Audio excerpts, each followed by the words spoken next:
Hi అండి సతీష్. మన దేశంలో మోస్ట్ సెన్సేషన్ కేసుల్లో ఒకటి అరుషి తల్వార్ కేసు. దేశంలోనే అత్యున్నత ఇన్వెస్టిగేషన్ డిపార్ట్మెంట్ సిబిఐ కూడా ఈ కేసు ఛేదించడంలో చేతులెత్తేసింది. దోషులను గుర్తించడంలో అనేక తప్పటడుగులు వేసేసి దీంతో 18 ఏళ్లు గడుస్తున్న ఇప్పటికీ దోషులు ఎవరో తేలని అయోమయ పరిస్థితి. ఎందుకంటే ఈ రియల్ లైఫ్ స్టోరీలో ట్విస్టులు టర్నలు అస్సలు క్లారిటీ లేని అరకొర ఇన్ఫర్మేషన్ తో టోటల్ మన సిస్టమ్ ఎట్లా ఫెయిల్ అయ్యిందో చెప్పడానికి ఒక లైవ్ ఎగ్జాంపుల్ ఈ అరుషి తల్వార్ కేసు. సరైన ఆధారాలు సేకరించలేక చట్టపరంగా శిక్ష పడాల్సిన వాళ్ళు టెక్నికల్ గా తప్పించుకున్నారు. దృశ్యం సినిమాని మించిన రియల్ లైఫ్ స్టోరీ ఇది. అలాగే ఫస్ట్ టైం మన ఛానల్ చూసే వాళ్ళు సబ్స్క్రైబ్ చేసుకుని ఆ బెల్ బటన్ యాక్టివేట్ చేసుకుంటే ఇట్లాంటి అనేక టాపిక్స్ మీద వీడియోలు మన ఛానల్లో రెగ్యులర్ గా మీకు అప్లోడ్ చేస్తూనే ఉంటాం. 14 ఏళ్ల అరుషి తల్వార్ న్యూఢిల్లీ నోయిడాలోని ఆమె ఇంటిలోని బెడ్రూమ్ లో హత్యకు గురై. ప్రాథమికంగా ఆ ఇంటిలో పనిచేసే 45 ఏళ్ల హిమ్రాజ్ బంజాడా మీద అనుమానాలు వచ్చాయి. అతని కోసం ఢిల్లీ సహా దేశమంతా వెతకడం మొదలుపెట్టి బస్ స్టాండ్లు,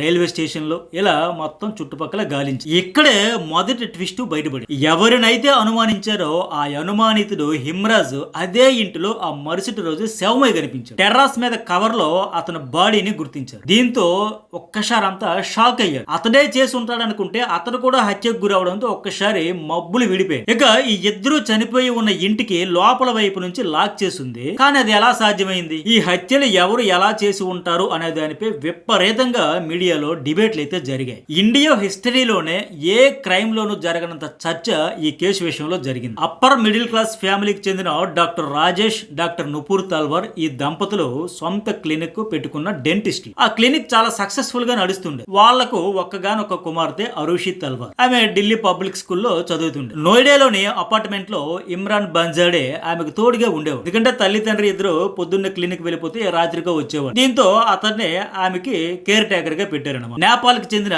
45 ఏళ్ల ఇమ్రాజ్ ఆమెకు కేర్ టేకర్, కుక్, వాచ్మెన్ అన్ని కూడా ఒక హెల్పర్ గా ఉండేవాడు. అరుషికి ఆమె తల్లిదండ్రులకు బాగా నమ్మదగిన వ్యక్తి అతను. అయితే ఈ జంట హత్యలు జరగడానికి ముందు రోజు 2008 మే 15వ తేదీ నైట్ అంతా ప్రశాంతంగానే నిద్రపోయి తెల్లవారుజామున 6 గంటల టైంలో పని మనిషి భారతీయ మండల్ అరుషి ఇంటికి వచ్చింది. ఆ టైంలో నుపూర్ తల్వార్ ఆమెను కలిసింది. అప్పుడు ఆమె చాలా ఆందోళనగా ఉంది. అరుషి తల్వార్ బెడ్రూమ్ బయట నుంచి లాక్ చేసి ఉంది. పని మనిషి ఆ రూమ్ క్లీన్ చేద్దామని చెప్పేసి ఆ డోర్ ఓపెన్ చేసి వెంటనే ఒక్కసారి షాక్ తో హాల్లోకి పరిగెత్తి. ఎందుకంటే తమ కళ్ళను తామే నమ్మలేని సీన్ లోపల బెడ్ మీద కనబడి అరుషి తల్వార్ చనిపోయి బెడ్ మీద పడి ఉంది. ఆమె గొంతు కట్ చేసి ఉంది. రూమ్ అంతా బ్లడ్ పడిన మరకలు ఉన్నాయి. ఆ షాకింగ్ సీన్ చూడగానే పని మనిషి అయితే భయంతో ఆందోళనతో అక్కడ నుంచి పరుగులు పెట్టి ఆ స్థితిలో కూతుర్ని చూసి పేరెంట్స్ రాజేష్ తల్వార్, నుపూర్ తల్వార్ కూడా షాక్ నుంచి తేరుకోలేకపోయారు. చాలా బాధలో మునిగిపోయారు. వాళ్ళు అసలు ఏం జరిగిందో అర్థం కాని అయోమయ పరిస్థితులకు వాళ్ళు కూడా వెళ్ళిపోయి వెంటనే విషయం తెలియడంతో వాళ్ళ ఫ్రెండ్స్, ఫ్యామిలీ మెంబర్స్ అందరికీ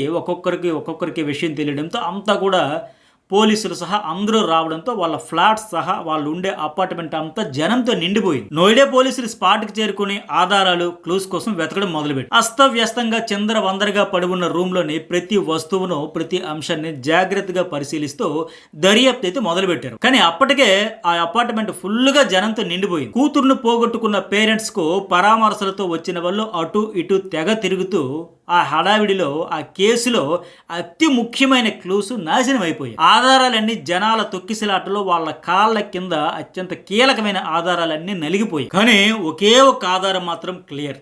అదే హెల్పర్ ఇమ్రాజ్ మిస్సింగ్. అతను కనిపించకుండా పోయాడు. అతడు ఏమయ్యాడు, ఎక్కడికి పోయాడు అనేది అతడు కనిపించకపోవడంతో పాటు ఒక మద్యం బాటిల్ అక్కడ ఖాళీది ఆ డైనింగ్ టేబుల్ మీద పోలీసులు గుర్తించారు. ఇంకేముంది, అతడే మందు కొట్టేశాడు, ఆమెను చంపేసి పరారైపోయాడు అని ప్రాథమికంగా పోలీసులు అయితే ఒక కన్క్లూజన్కి వచ్చేసారు. అతడినే మొదటి అనుమానితుడిగా ఈ కేసులో ఎఫ్ఐఆర్ రిజిస్టర్ చేసిన పోలీసులు వెంటనే అతడి కోసం వెతకడం ప్రారంభం. అతడి ఫోటోలు న్యూస్ పేపర్లలో, టీవీ ఛానళ్లలో, వార్తల్లో ప్రచురించి ఈ బస్ స్టాండ్, రైల్వే స్టేషన్ లో ఎక్కడికక్కడ ఆయన ఫోటోలు అతికించి ఎక్కడైనా ఇతరుని చూస్తే వెంటనే సమాచారం ఇవ్వాల్సిందిగా పోలీసులు అయితే ప్రకటన చేశారు. ఇంకేముంది, అతను ఆచూకీ తెలిస్తే కేసు క్లోజ్ అయిపోయినట్టు అని వాళ్ళైతే పక్క ఫిక్స్ అయిపోయారు. 24 అవర్స్ గడిచిపోయాయి. కానీ ఎలాంటి ఇన్ఫర్మేషన్ ఇమ్రాజ్ గురించి పోలీసులకు రాలేదు. ఆ తర్వాత రిటైర్డ్ పోలీస్ ఆఫీసర్ ఒకరు హత్య జరిగిన ఫ్లాట్ కి విచారణ కోసం వచ్చాడు. అపార్ట్మెంట్ టెర్రాస్ మీద బయట నుంచి డోర్స్ లాక్ చేసి ఉన్నట్లు ఆయన గమనించి ఆ డోర్ హ్యాండిల్ మీద బ్లడ్ మరకలు కూడా ఉండటాన్ని ఆయన గుర్తించారు. ఇప్పటికే అవి ఎండిపోయి కూడా ఉన్నాయి.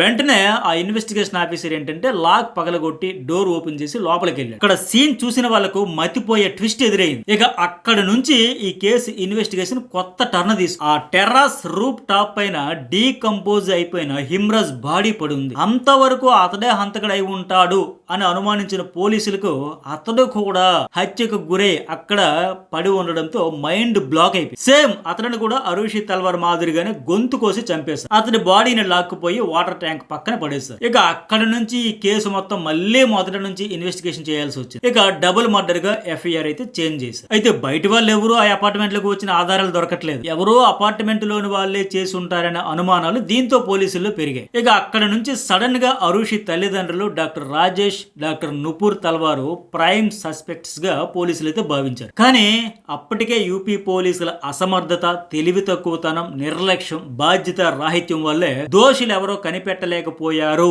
పైగా ఇప్పుడు అసలే కూతుర్ని కోల్పోయి పుట్టెడి దుఃఖంలో ఉన్న తల్లిదండ్రులనే నిందితులుగా అనుమానిస్తూ కేసు ఇన్వెస్టిగేట్ చేస్తున్నారు అంటూ యూపీ పోలీసులపై మీడియాలో పెద్ద ఎత్తున స్థానిక ప్రజల నుంచి కూడా విమర్శలు అయితే వచ్చాయి. పోలీసుల చేతగానితనం కప్పిపుచ్చుకునేందుకే పేరెంట్స్ ను బ్లేమ్ చేస్తున్నారనే అపఖ్యాతి యూపీ పోలీసులు మూటగట్టుకు. పైగా క్రైమ్ సీన్ సీజ్ చేయకపోవడంతో అపార్ట్మెంట్ వాసులు, ఫ్రెండ్స్, బంధువులు, స్థానికులు, ఇతర కుటుంబీకులు, మీడియా ప్రతినిధులు అందరూ ఇష్టం వచ్చినట్లు అక్కడికి వచ్చి నచ్చినట్టు తిరగడంతో ప్రాథమిక ఆధారాలు పూర్తిగా వాళ్ళ పాదాల కింద నలిగిపోయి నాశనం అయిపోయి. ఈ విషయంలో కూడా పోలీసుల వైఫల్యం స్పష్టంగా బయటపడింది అంటూ మీడియా దుమ్మెత్తిపోసి వాళ్ళ దర్యాప్తు తీరుపై విమర్శలు విపరీతంగా పెరిగిపోయాయి. అయితే పోలీసులు ఇక్కడ ఇది పరువు హత్య కింద అనుమానించారు. అరుషి తల్వార్ హిమ్రాజ్ ను రాజేష్ తల్వార్ చూడకూడని స్థితిలో చూశాడని, అందువల్ల ఆ ఇద్దరిని పరువు హత్య చేసి ఉంటాడని అనుమానించారు. కానీ అందుకు తగ్గట్టు ఫోరెన్సిక్ ఆధారాలు కూడా ఏవీ లభించలేదు. కానీ ఈ కోణంలో దర్యాప్తు చేస్తున్నారు అనే వార్త మీడియాలో దావానంలో వ్యాపించింది. కేసులో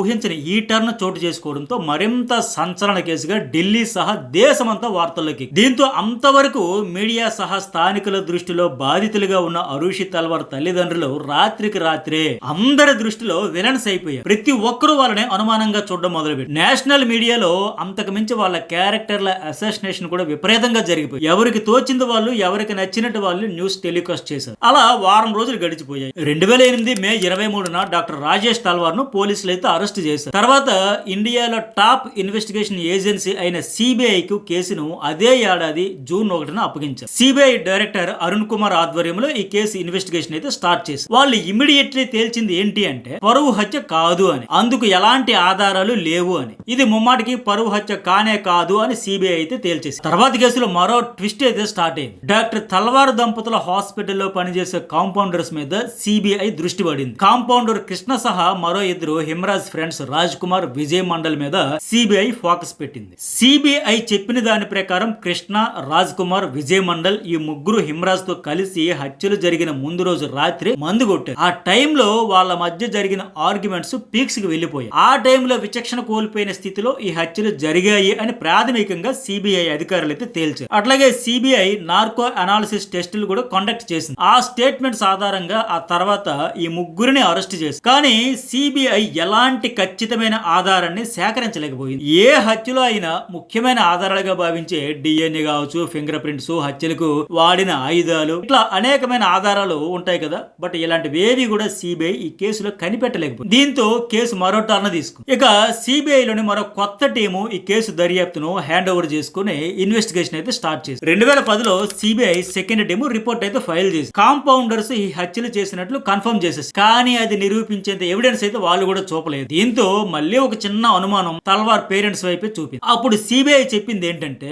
పేరెంట్స్ చేశారని మాకు అనిపిస్తుంది, కానీ మేము దాన్ని ప్రూవ్ చేయలేం. ఈ కేసు చాలా కాన్ఫ్లిక్టింగ్ థియరీస్ తో చిట్టడివిలా అనేక సమాధానాలు లేని ప్రశ్నలతో ముడిపడి ఉందని తేల్చారు. సో 2011 ఫిబ్రవరిలో సిబిఐ రిపోర్ట్ ను కోర్టు రిజెక్ట్ చేసేసి, ఎందుకంటే తల్వార్ పేరెంట్స్ ఈ జంట హత్యలు చేసినట్లు ఎలాంటి ఆధారం కూడా చూపలేకపోయారు. మళ్ళీ 2013 నవంబర్ లో special CBI court Rajesh Talwar, Nupur Talwar ను దోషులుగా తేల్చింది. వాళ్లకు యావజ్జీవ కారాగార శిక్ష కూడా విధించింది. కానీ ఆ డాక్టర్ దంపతులు తాము నిర్దోషులమని, దోషులను వదిలేసి తమను ఈ కేసులో అన్యాయంగా ఇరికించారని అలహాబాద్ హైకోర్టును ఆశ్రయించారు. వాళ్ళు 4 ఏళ్లు జైలులో ఉన్న తర్వాత ఈ కేసు రివ్యూకు 2017 అక్టోబర్ లో రాజేష్, నుపూర్ తల్వార్ ఈ కేసులో నిర్దోషులుగా అలహాబాద్ హైకోర్టు తీర్పునిచ్చింది. ఎవిడెన్స్ కలెక్ట్ చేయడంలో చాలా జాప్యం జరిగిందని, పోలీసులతో పాటు కింది కోర్టు తీర్పుపై కూడా హైకోర్టు ఘాటైన విమర్శలే చేసింది. నిర్లక్ష్యం అంతా పోలీసుల్లో స్పష్టంగా కొట్టొచ్చినట్టు కనబడుతోందని, నేరం జరిగిన స్థలాన్ని కనీసం సీజ్ చేయాలన్న ప్రాథమిక సూత్రాలు కూడా పట్టించుకోకుండా, ప్రాథమిక